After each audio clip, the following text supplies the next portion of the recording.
Good afternoon, ladies and gentlemen, and welcome to yet another edition of the Democratic View.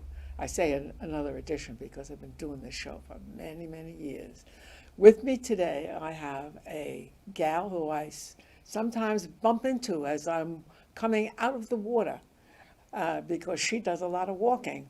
Her name is Francesca Rheannon, and she has a very interesting background, which she's going to tell us about.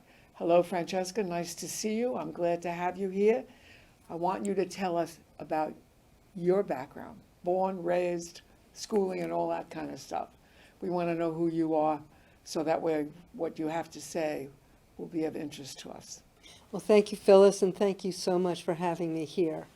Very happy to be here. Well, my name's Francesca Rheannon, and I've And I'm been. very jealous of that first name. Thank you. My family has been out here not as long as the Bonnickers, but certainly since the late 60s. So my mother was an artist here. In fact, I believe she was on your show. Maybe not. You've been doing this for 11 years. She was on one of the shows here. My mother was Frances Helenikoff, who was an artist and a dancer, a performance artist here for many years. And I was coming out here, we were coming out here during the summers since I was 13 years old. I was born in Brooklyn, like many people. Where in Brooklyn? I was born at Kings County Hospital in the charity ward, and right across the street from where my son was born. So I believe that Brooklyn is, more people are born in Brooklyn than in any other city in the United States. So I know my father was born in Brooklyn. there you go. So, my mother, as I said, she was a performance artist. She was a dancer, and uh, around when I was 7 years old, she married a rabbi, Rabbi Martin Friedman, and we moved to New Jersey, where now Martin Friedman himself inspired me because he was, back in those days, he in fact was involved with the civil rights movement. He was one of the freedom riders, organized a freedom ride of clergy from the north down to the south when I was 12 years old. And I would say that that was very important to me and how what became important to me in my life, which was social justice. It's been, Yes, I would imagine that would have a tremendous impact upon your outlook of life. yeah, exactly. I don't remember this, but he told me he was arrested in Tallahassee, Florida, when they were trying to desegregate the airport there. And our house was called up by maybe the New York Times or one of those papers. I answered the phone, and the reporter asked me, what did I think about my father being jailed? And I said, well, if my father is jailed, there must be a good reason for it. So, Well, that was a great answer for a little kid. yeah. So, it's interesting because I'm talking to you just after I've done an interview. I'm a radio host. I've had a show called Writer's Voice for 18 years. And I just interviewed someone who we were involved together in the anti-war movement back in the 1960s. Wow. And her name is Helen Schiller. She has just written a book called Daring to Struggle, Daring to Win, which is a memoir. She went to Chicago after we were both at Madison. That's where our undergrad was, in Madison, Wisconsin, at the University of Wisconsin. She went to Chicago, was very instrumental in the Harold Washington campaign, and then became an alderman on the City Council of Chicago for 24 years. Wow. And so she's written a fascinating memoir, and I was just talking with her about it. So it's very much top of mind the kind of social justice issues that I've been involved in really since I was quite young. So you went from Brooklyn to Wisconsin? To Wisconsin, exactly. Wow, that's quite a shift. Well, you have to remember, back in those days, the University of Wisconsin, along with the University of Michigan, Ann Arbor, were centers of the anti-war movement. Yes, I do remember that. And I was very involved in the anti-war movement, so that's where I decided to go. How old were you when you got involved in the anti-war movement? Well, I was 17. Wow, Yeah. that's pretty young to have such a strong outlook on a social issue. That really is. That's impressive. Well, thanks. But I was part of a mass movement. There were many, many, many other people like me, like myself. Yeah, I guess so. Well, I was going to Christopher Columbus High School in those days. I was involved too because I was president of my school. When Wow. I was political from, I used to say that when I came out, Mhm. and I was born, my words were, Eleanor Roosevelt.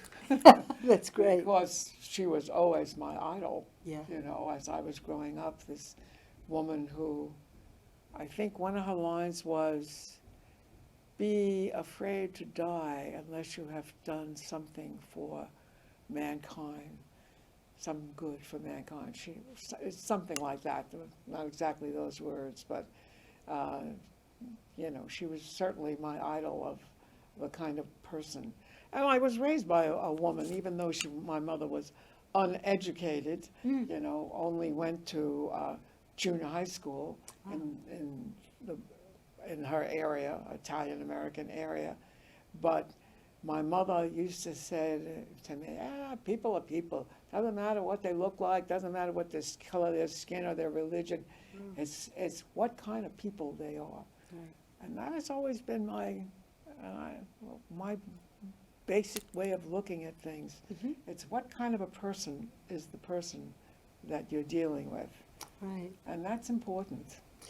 Well, I've always felt, my motto has always been to be of use. I felt that we do have an obligation to try to leave the world a better place.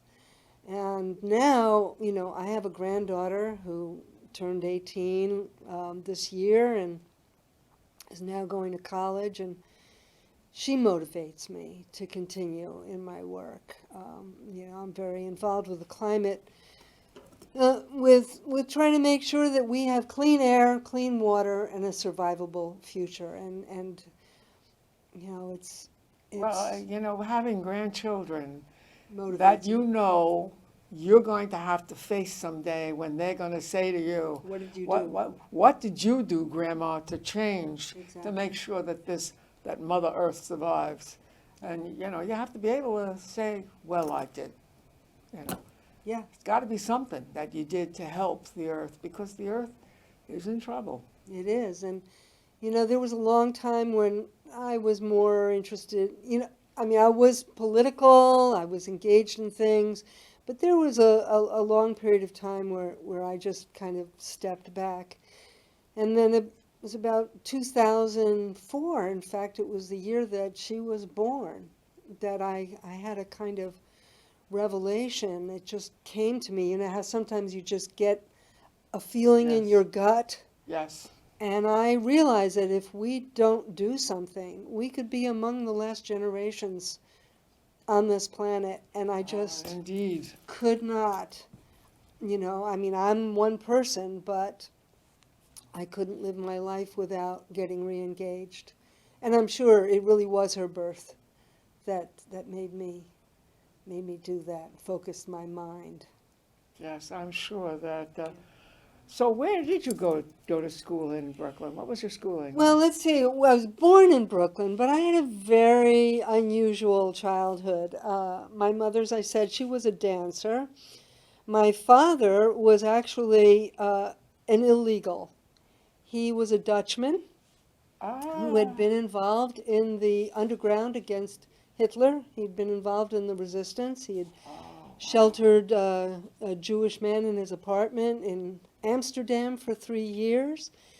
and he was betrayed to the Gestapo by a woman who wanted him to go to bed with her, and he turned her down, so she turned him in and told the Gestapo that there were illegals living at that apartment. So he had to flee. I mean, this is a very condensed version. I've actually written this into a book, which I'm now working on getting an agent and a publisher about this whole incredible story.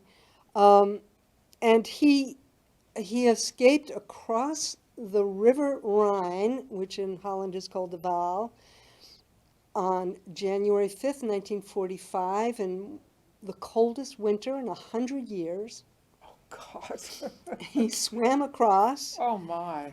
and fainted on the other side, was taken in by the Canadian, a Canadian regiment there, because that was the front. There was occupied Holland. North of the Rhine, it was the Allies south of the Rhine. And they took him in, they revived him, they gave him dry clothes, they brought him around to the American command. He was debriefed because he had also been a courier, so he really had, I've actually seen the debriefing that he gave to the Allied army there, to the Americans. So he was really on the front against the against. Oh, he was, That's absolutely. good old Adolf. Yeah, absolutely he was. And they enlisted him in the Dutch Royal Marines, who were stationed in Camp Lejeune, North Carolina. You're kidding. That's right, because they couldn't be stationed in Holland. Holland was occupied. They had a military base at Camp Lejeune. So they shipped him over here. He arrived on April 10th, 1945. 10 days later, Hitler committed suicide in his bunker. Thank God. Thank God. My father's name was Guido. That was his war name, actually, Guido. He decided that he was only really interested in fighting the Nazis, and his regiment was getting ready to put down the independence movement. You know, they pivoted from the war in Europe, which was over, to putting down the independence movement in Indonesia. And my father, who always called himself the illegal man, the last illegal man in Europe, decided that was the last thing he wanted to do, and he deserted. So he became an illegal here. Wow. Yeah, it's quite a story. He made his way up to New York, and one thing led to another. He met my mother at a dance camp in Bar Harbor, Maine. He came roaring up on his Indian motorcycle with his long blonde hair. This was pre-hippie. He was already a hippie, 1946. And she saw him out the window, and he came walking, and she fell in love with him immediately. He came walking in the door, and she fainted in his arms, and he fell in love with her, and they went off together. Wow, what a story. That I hope was- that's going to be in your book. Oh yeah, that's in my book as well. But so eventually, actually, when he had a hard time being here in this country because he didn't have papers. And we all packed up and went to Mexico when I was 9 months old, where there was a kind of expatriate community in Cuernavaca, and where it was easy to get along without papers if you just kind of kept the local police happy, with a few bribes here and there. He eventually, when I was about 2, he went back to Holland to stand trial for desertion. And his whole wartime history came out, and he was sentenced to the 7 days he'd spent awaiting trial, and was given an honorable discharge, as a matter of fact. Wow. Yeah. Well, Francesca, that really is a story. Yeah, that's an amazing, and he went on quite the life. I mean, he ended up in Big Sur, California. He helped to build Esalen Institute. He knew Alan Watts, who brought Buddhism to America. Fasted with Alan Watts on a houseboat for 30 days. I mean, he was a character. And I have to say, I think he inspired me as well because he always lived his life with a sense of what are the true values: community, respect for the earth, respect for living life in a way that had to do with integrity, fighting injustice. Now, he was a complicated man. He was by no means perfect, a very difficult person, but he was an inspiration to everybody who met him. And yeah, so I did not grow up with him, but he did inspire me in my life as well. But you didn't grow up with him. No, because as I say, he was a difficult man, and when he came back to Mexico after standing trial, my mother decided she'd had enough of him. He was quite difficult to get along with. And we left when I was 3.5. Came back here, came back to New York. Really? Yeah. Well, that was pretty brave of your mother anyway, I will say. I'd say I always call their relationship the Clash of the Titans. The classic what? The Clash of the Titans. Oh, the Clash of the Titans. That's a good title. Yeah, they were both very headstrong individuals, very, very strong. Yeah. Well, that's because the life that they had to live to survive was one in which they had to grow armor to be able to survive. Absolutely. You know, my mother grew up, in a very poor, she was very poor. It was during the Depression. In New York, her father had come over from Russia when he was 12 years old. And he actually became quite wealthy in his late 20s and then was wiped out by the Depression entirely. And she wanted to be a dancer from the time she was, like an adolescent. And her entire family, I mean, they did not understand that. They just said, you're going to end up in the gutter. Don't be, an artist. How can you be an artist? You just got to marry some nice young man and be a housewife. Yeah, it wasn't easy for a woman to live an individual life in those days. Not at all. Yeah, it was really, actually there were very few women, and most of the women who were able to do it had a background of some money to help them. Absolutely. It was not easy. If you were an ordinary woman in those days, it was hard. There's no way you could have made a, well, you can. I guess there were people who did it, but, what they gave up and what they were able to do would be, they had to make a lot of sacrifices. So it was very difficult. Being a woman has never been easy anyway. No, it wasn't easy when you and I were growing up either. I mean, I remember, it was a time when, we didn't have credit cards when I was really a kid, but when we first got credit cards, you couldn't get one without your husband. You know how I got my credit card? I actually was divorced at the time with my first husband, but the guy who lived diagonally across from me worked at a bank, and he stood by me and got me a credit card. And that's how I got a credit card. Otherwise, I would never have had one in those days. You just couldn't get one. Yeah. A woman couldn't get a credit card. Isn't that ridiculous? Yeah. And you think about that, now I throw them away, Right. You couldn't buy a home. That's right. As a woman alone. There are so many ways in which you couldn't. My grandmother, I have to say, was also an inspiration. Now, she wasn't a very good mother. She left my mother when my mother was 9 months old. Wow. But she was a very beautiful woman, and she won a beauty contest. And the prize was to go to Hollywood for a screen test, which she did. She ended up being kind of knowing all the greats. I've got pictures of her with, Vivian Leigh and other people like that.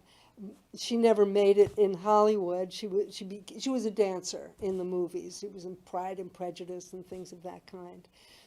But when she was older, when she was in her 60s, she became a yoga adept.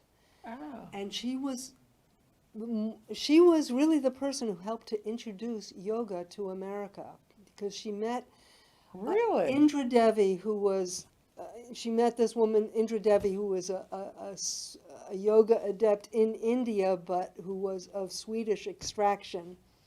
She met her in India. She brought her to Hollywood.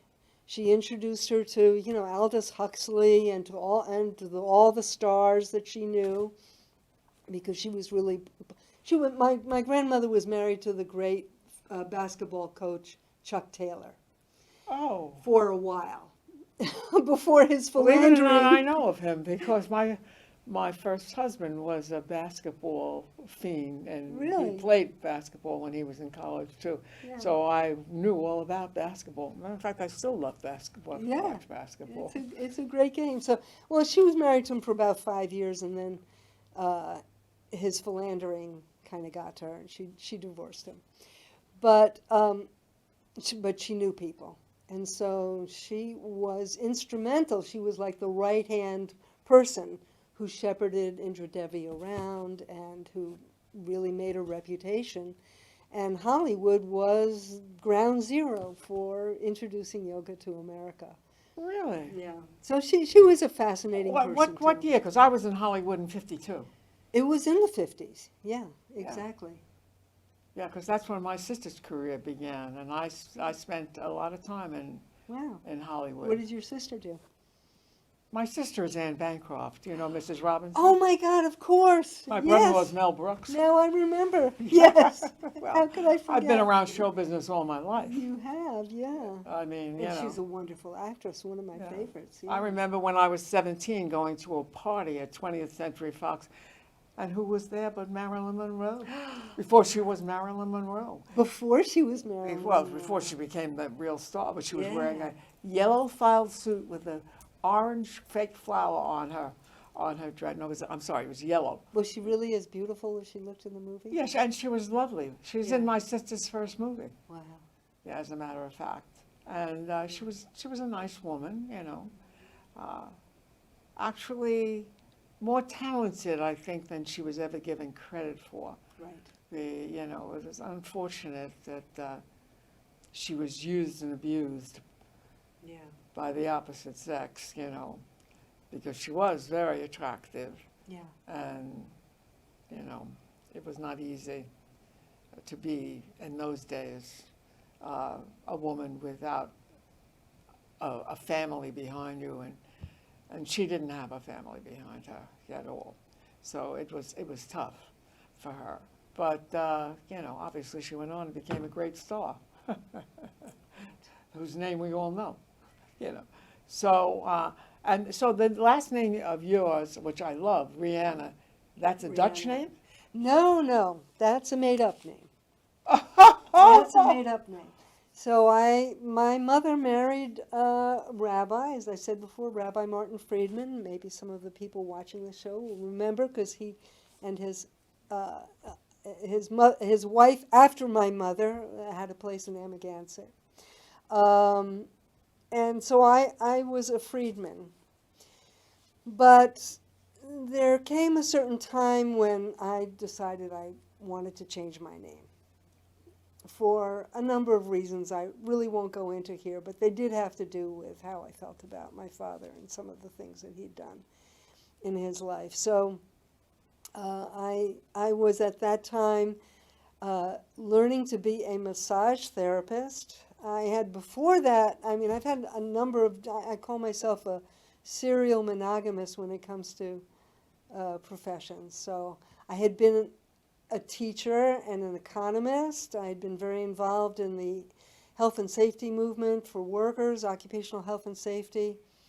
And then I mentioned before, I kind of stepped back. I got interested in health, personal health, and I became a massage therapist, and I decided to change my last name to Rheannon. Well, isn't that wonderful? Well, we certainly are interested in hearing more about the things that you did with your life, because it sounds like you were an adventurer who decided to do things that most women in those days did not do. So that took a lot of courage and a lot of headstrong thoughts in to put yourself forward. So anyway, we are very happy that you were here. Thank you. And we'll go on and talk more about the things you have done as we do the next week's show, okay? That would be wonderful. Thank you Good. so much. Well, it was Been my a pleasure. pleasure, you know. Yes. And anyway, I still say, but who gave you the name Francesca? Oh, that was, my mother's name was Frances, and my father loved Dante. So I was kind of named after my mother and Francesca da Rimini. Dante's Inferno. Oh. So, Well, it certainly beats Phyllis, I can tell you that much. I always wonder why my mother ever thought Phyllis could go with Italiano. I have no idea. But I think I was the third girl, and she wanted a boy. So she just condemned me with the name. Oh, call her Phyllis. I think it's a lovely name. Oh, I don't particularly like it. No, I would love, now Francesca, that's the first name that I would like to have. Anyway, thank you for coming, Francesca, and we're going to hear more about you and about the things that you have done, because it sounds like you've been on the cutting edge of things that are important in this world. People don't realize sometimes there's nothing more important than Mother Earth. Right. That's it, you know, that's what it's all about. You said it. And we have to be more aware of that. And I think you have fortunately realized that at a much younger age than most people. So you were lucky in that capacity. Yeah. Thank you. Anyway, thank you very much for coming. Appreciate it. And we'll talk more about the things that you have done to help this wonderful planet that we live in. It was a pleasure to be here. Thank you for your show. Oh, it was my pleasure. I've been only doing it for years and years and years, you know, but that's what people do. They get into something and they do it for a long time, That's right. you know. I know. Anyway, thank you for coming. It's been my pleasure. Thanks.